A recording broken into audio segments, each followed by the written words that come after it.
there's an overall lack of visibility, right? The more sources, the more places where these keys and certificates come from and need to be delivered, it's very difficult for someone to have eyes on or even awareness of all of the scope of the cryptographic assets in their organization.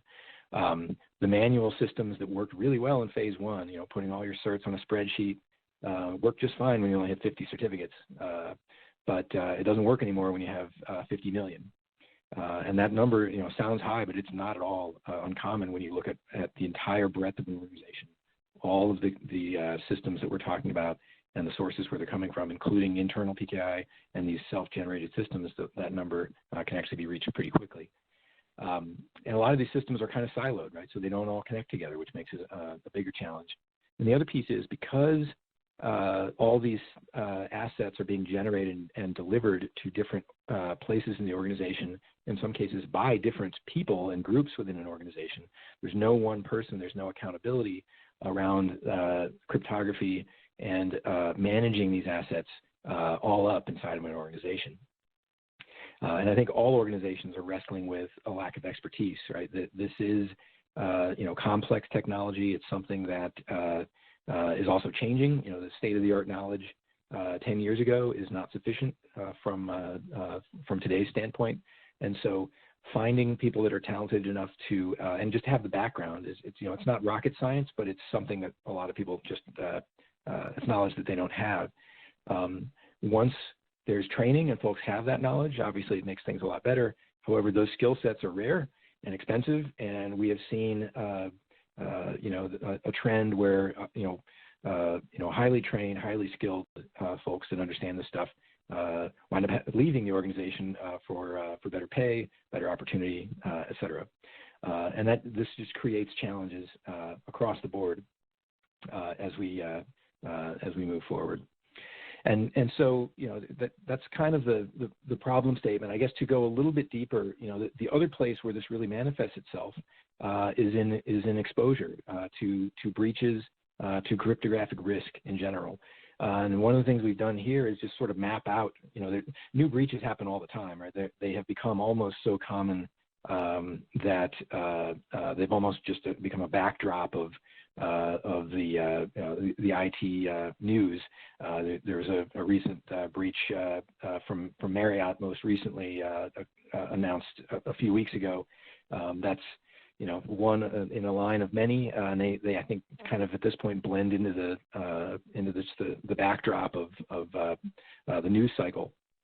But when you go back and look at some of these, a lot of these breaches were, not all, but a lot were either caused by or exacerbated by an aspect of cryptography. Either the keys were stolen and then used elsewhere, or that keys, expired certificates either caused an outage or prevented a breach from being detected. The Equifax is actually a really interesting example from that perspective.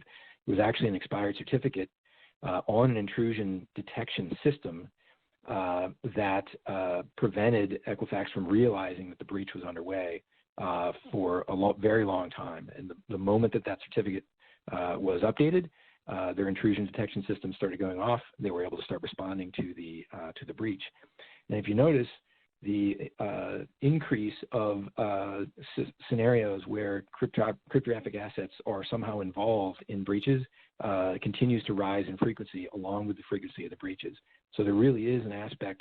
We're certainly not going to say that all breaches and all outages are caused by keys or certificates, but they are absolutely a part of the equation that is not being paid attention to in a significant enough fashion.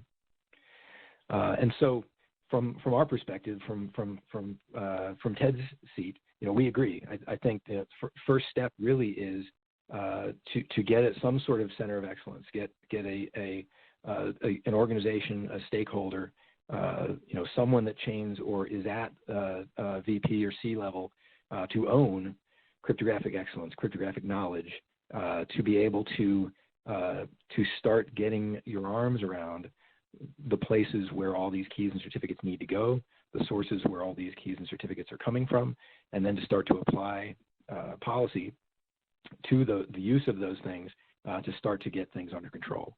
And so that perspective, there are key management solutions, there are certificate management solutions, and that's something that from an organization you need to be looking at ways, whether it's in one system or in multiple, to get all of your keys, all of your certificates, all of your PKI in one place, visible, so that you can see what's compliant with policy and what's not, and start to take care of it. We beat the drum on inventory a lot. If you don't have a complete visibility into every single certificate that's come from every CA that you run, from every one of your public PKI providers, from Let's Encrypt, from all your internal systems like HashiCorp or Kubernetes, et cetera, if you don't have a complete picture, then you can't address the problem. It's not the keys and certificates that you know about that are going to cause the outage. It's the ones that you don't. And so the first step, of course, is getting an absolute complete inventory of everything that's in the umbrella of management. And that obviously can include things that aren't even in your network. It can be things in public clouds and so forth. And then once you've done that, start to look at ways to automate things. The keys and certificates expire for a reason. They need to be rotated for a reason. It's not just to make IT administrators' lives difficult. There are cryptographic reasons why keys age, why algorithms age, and why you can't use the same key or certificate over and over again indefinitely forever. One thing that we've been around the PKI business long enough. It's essentially a certainty that the algorithms and keys that we're using today will not be secure 5 or 10 years from now. And we know that because the algorithms and keys that we used 5 or 10 years ago are not secure today. And that trend will continue without pause. And so the way to get your arms around that is to get an inventory of what you have and be able to automate and update systems accordingly. And then the other piece is to look for policies, practices, and solutions and technologies that make it easier for your business customers to do the right thing. Security is hard. People, a lot of times, there is, in many cases, a trade-off between security and usability, right? There's ease of use versus security. There's time to market versus security. And to whatever extent you can, look for ways to reduce that barrier and to be, rapid to market and secure, right? To be easy to use and secure.